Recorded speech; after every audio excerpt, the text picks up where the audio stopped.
చిట్టి తండ్రి నిలువెత్తు త్యాగమై వెలసింది.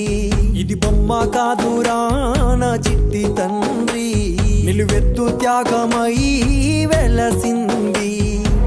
మనకుండే ధైర్యం చెయ్యెత్తి మొక్కుదాం, మనకుండే ధైర్యం చెయ్యెత్తి మొక్కుదాం. బాబా సాహెబు బాట మరువోద్దు నా ఈ బిడ్డ. అమ్మ కాదురా నా చిట్టి తండ్రి నిలువెత్తు త్యాగమై వెలసింది. ఇది బొమ్మ కాదురా